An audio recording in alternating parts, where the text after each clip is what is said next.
Ibu, hari ini materi yang saya bawakan masih ada hubungannya dengan penurunan stunting. Judulnya holistik integratif. Jadi strategi percepatan penurunan stunting dengan layanan PAUD holistik integratif di satuan PAUD. Jadi masih ada hubungannya ini dengan penurunan stunting. Tapi yang langsung masuk ke dalam kegiatan PAUD, yaitu PAUD holistik integratif. Barangkali dari ibu-ibu banyak masih bingung, kata holistik, kata integratif itu apa sih? Ya, nanti kita akan bahas bersama-sama. Kalau ini perlu ini dikenalkan ini.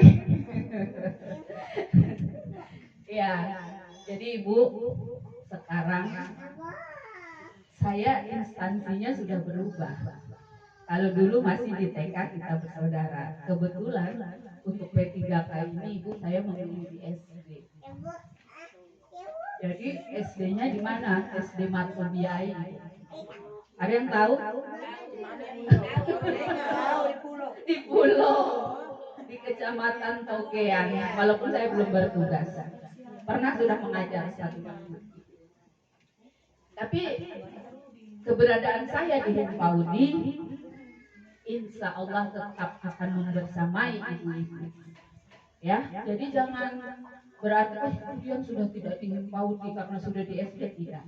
Itu yang membedakan Himpaudi dengan IGTKI. Kalau IGTKI itu harus dia orang yang ada di taman kanak-kanak. Maka kemarin permasalahan saya menjadi ketua Himpaudi selalu dianggap Eri. Ibu Dian itu orang TK, kenapa ada di Himpaudi? Harusnya dia di IGTKI.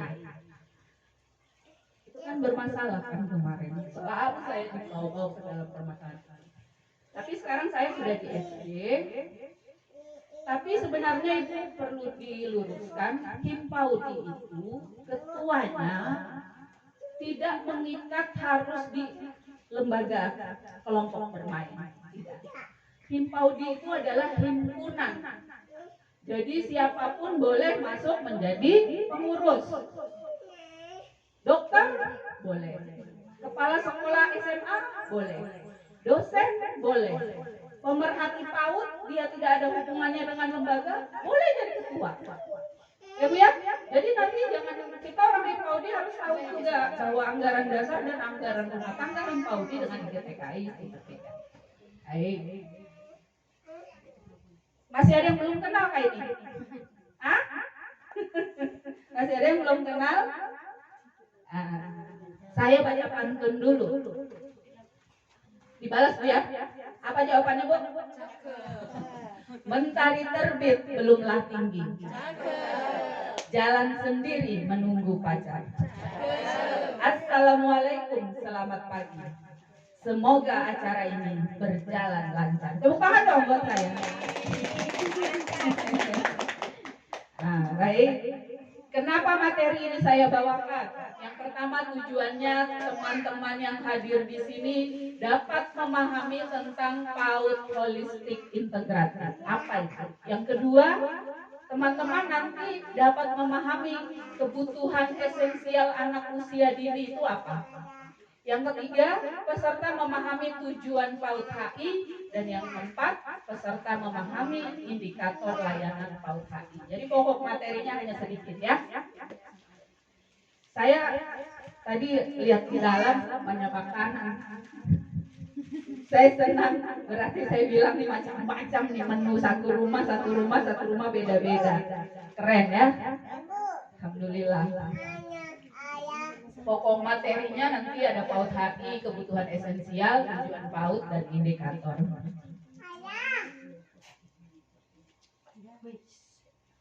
Ayah. Ibu ada yang pernah dengar PAUD HI? PAUD holistik integratif ada yang pernah dengar? Ada? Belum ya? Belum tahu itu apa itu PAUD HI. Tulisannya karena masih bisa terang, jadi tidak kelihatan.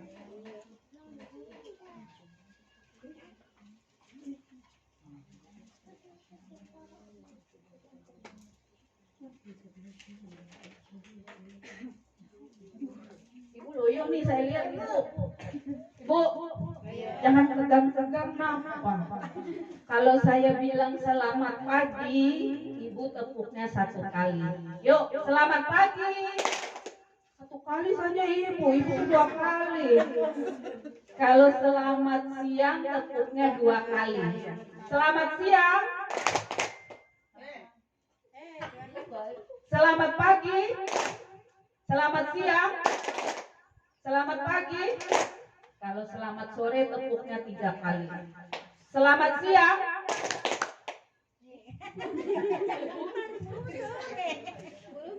Belum sore. Kalau selamat malam, tepuknya sudah kena. Oke? Sudah ingat? Selamat pagi. Selamat siang. Selamat malam.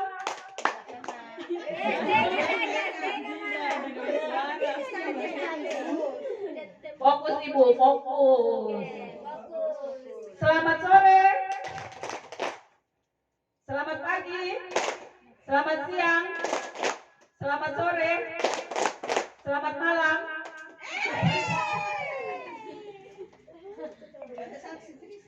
Ada yang tidak fokus. Mbak pikir apa ibu?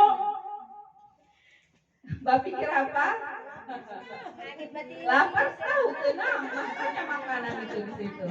Nah, jadi PAUD HI itu adalah penerapan. Tidak usah dicatat, tidak usah dicatat. Dengar dulu saya.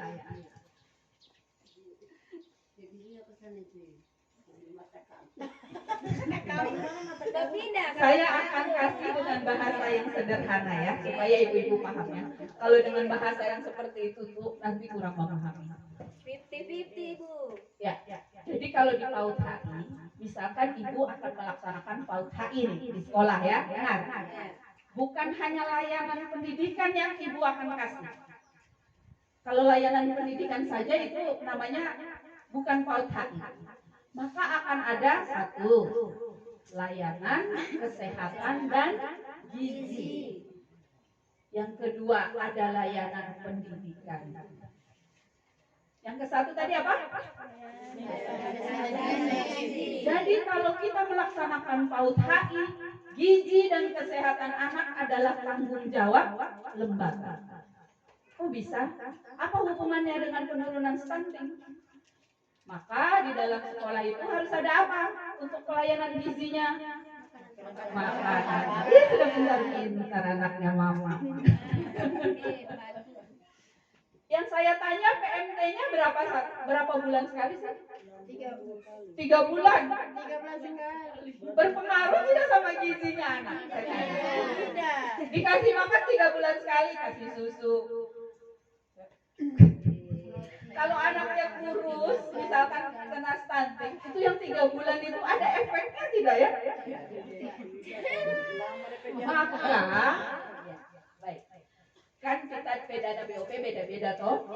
Ada yang banyak, ada yang sedikit, ada yang bisa melaksanakan 1 bulan sekali, ada yang bisa melaksanakannya hanya 3 bulan sekali. Tidak ada efek kalau kita melihat dari segi kesehatan.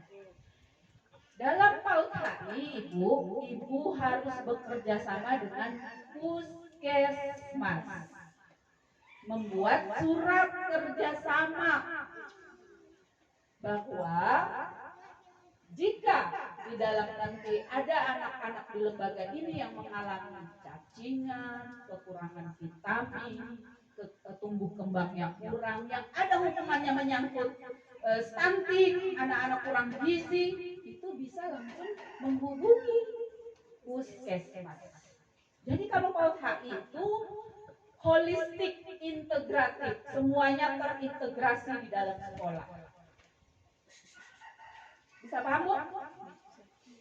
Ya, jadi sekolah itu harus bekerja sama dengan pihak luar, yaitu puskesmas. Dan di kepala sekolah ada formatnya itu, format kerjasama supaya kita terintegrasi. Kalau kelompok bermain ada kan? Dengan posyandu. Nah, itu sudah terintegrasi namanya. Setiap bulan datang. Tapi belum ada surat kerjasama kan? Maka harus ada dokumen komitmen. Kalau cuma sekedar puskesmas yang datang, itu kan programnya puskesmas. Tapi ini programnya lembaga. MOU. Nah, itu. Sudah dikasih lihat itu contoh MOU-nya. Ada.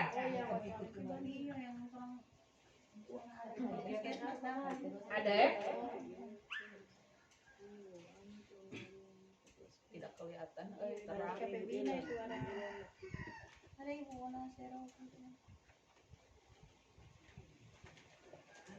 Terang ya? Hah? Oh, berarti sudah ada ya? Kemudian layanan gizi itu ibu kalau anak stunting di PAUD KI itu dapat apa dari? Dapat makanan tambahan selama 3 bulan berturut-turut. Dia diasupi.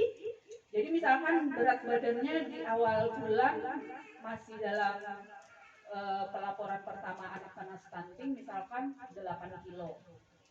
Apabila dia sudah dilaporkan ke dinas atau ke puskesmas, maka dia akan dapat makanan tambahan ya. Itu selama 3 bulan. Dipantau terus itu tumbuh kembangnya. Ada yang begitu siswanya? Ada. Desa yang melaksanakan itu kan ada programnya desa. Oh ya, itu berarti dana desa yang diperuntukkan untuk stunting. Soalnya puskesmas juga, posyandu juga ada yang datang ke lembaga tersebut kemudian melakukan kegiatan. Tapi kayaknya hari ini sudah pintar-pintar ibu ini, sudah keren-keren semua. Nah, gitu Bu ya. Kemudian layanan kesehatan dan gizi yang pertama tadi kalau yang kedua layanan pendidikan. Ibu kalau layanan pendidikan saya rasa sudah cukup familiar ya, karena hari-hari melakukan kegiatan belajar mengajar. Tapi yang jadi permasalahan, apakah kegiatan belajar mengajar yang ibu buat itu sudah memenuhi kebutuhan pendidikan anak? Belum maksimal. Maka dalam kegiatan pembelajaran ibu itu ada langkah-langkahnya. Ya, misalkan anak diberikan stimulasi yang cukup dalam kegiatan belajar mengajar itu 6 aspek pengembangan. Kalau dulu kan 13 aspek agama dan moral. Kemudian fisik, motorik. Kemudian bahasa, sosial, emosional. Apalagi? Seni. Apalagi? Bu, itu yang begini ini ibu tidak tahu loh ya. Aspek pengembangan, 6 aspek pengembangan waktu kurikulum K13 apa semua? Ya sebut yuk satu-satu. Ya? Moral dan agama. Fisik motorik. Kognitif. Bahasa. Sosial emosional. Seni. Tepuk tangan. Masih ingat berarti. Jangan lupa ketika ibu mengajar di dalam ruangan untuk kegiatan inti, untuk kegiatan pembuka, untuk kegiatan penutup, ini masuk tidak di dalam stimulasinya. Jadi kalau kita misalkan mengajarkan anak, ayo hari ini kita kegiatannya misalkan apa ya? Lari mengambil balok sesuai warna, ya kan? Agama dan moralnya apa di situ? Anak dapat apa? Dalam kegiatan itu, oh ya oke. Anak dapat menghafal doa pendek, memberi salam ya sebelum berkegiatan. Sosial, agama dan moralnya. Kemudian kognitifnya apa? Anak mengetahui warna, itu kognitifnya. Sosial emosionalnya apa? Pada saat lomba lari mengambil balok, anak dapat Sosial emosionalnya apa? Apa yo? Ya ibu. Anak dapat menghargai temannya yang berlari, tidak main senggol-senggolan, tidak batola, ya kan? Jika dia berebut di situ, tidak bakalai, misalkan menghargai temannya. Itu sosial emosionalnya anak yang kita lagi rangsang.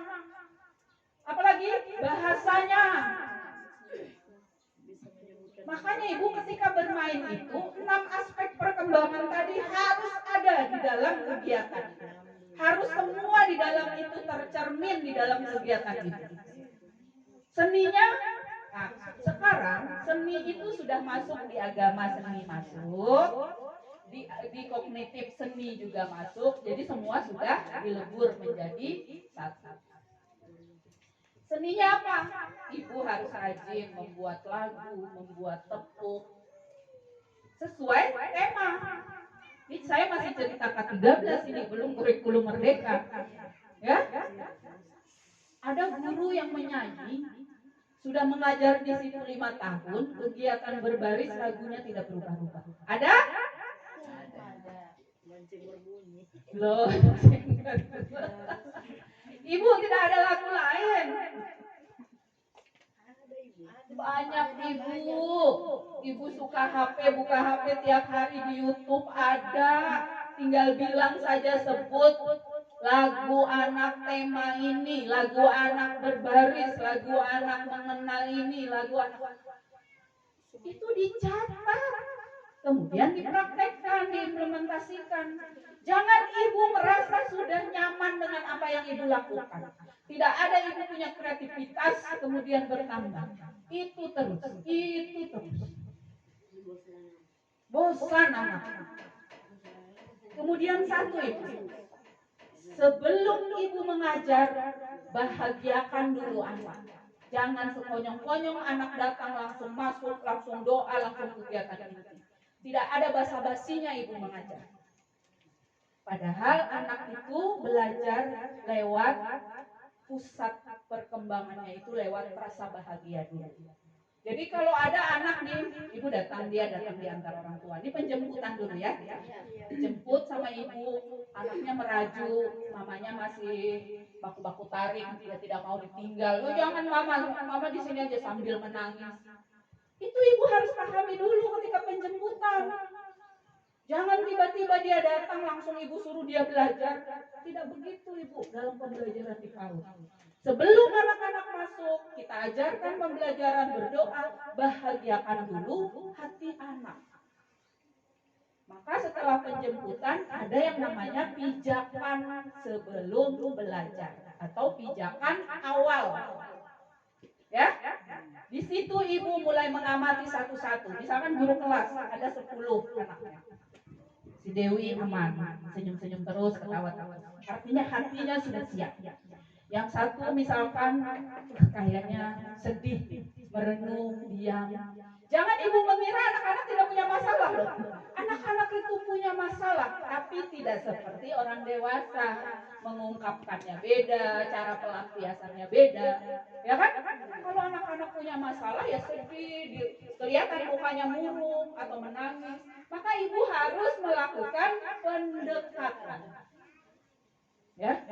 Jangan memaksakan anak itu belajar dalam kondisi dia belum siap hati dan mental dan perasaan. Dia belum bahagia. Jadi, bagaimana caranya? Ibu dekati. Kalau perlu dari hati ke hati. Kenapa? Ada apa? Biasanya anak setelah curhat sama kita, hatinya tenang. Mama tadi di rumah baik-baik saya. Ya kan? Mama dan papa bakalan. Saya dipukul sama papa. Sebagai seorang guru ibu, kita carikan solusinya. Bukan mencarikan solusi bapak mamanya supaya tidak bakalan. Bagaimana anak ini bisa happy kembali, bahagia kembali. Ya, paham ibu? Caranya bagaimana? Ada yang tahu? Cara membahagiakan anak bagaimana? Ibu dekati. Yuk, ada yang kasih contoh satu orang. Yuk, maju. Ini misalkan ada yang merajuk satu orang. Iya, maju ibu. Ayo, ayo. Tim apa ibu? Kita di sini tidak ada yang harus berani. Ya, ada satu anak, satu. Ayo, ayo kita supaya happy semuanya bisa kita atasi ini langsung kita praktek. Misalkan anaknya tuh, kusrek, tantrum orang bilang, berteriak-teriak, tidak berhenti. Ayo, ayo satu orang yuk. Ayo ibu. Ayo maju, maju. Ya, ya, ya. Oke, ini adalah ibu guru satu orang. Anaknya satu orang di sini menangis. Ya, di video ibu. Lihat tadi ini di video sini ibu. Ya. Ini anak menangis terus, tidak mau diam. Padahal ini belum lonceng ya, belum lonceng. Ya, menangis terus ya, menangis terus. Ya, oke. Ini tertawa atau menangis? Lagi bahagia atau sedih? Ya. Maju dong, ayo. Garu-garu kepala begini. Anak, kenapa jam begitu nak berdiri saya? Tepuk tangan ya. Masih baru disuruh berdiri, masih menangis terus nih. Kenapa nak? Nangis lagi? Kenapa? Ya mama itu mungkin dia tidak uang atau kacau beli apa dan nangis ya. Iya.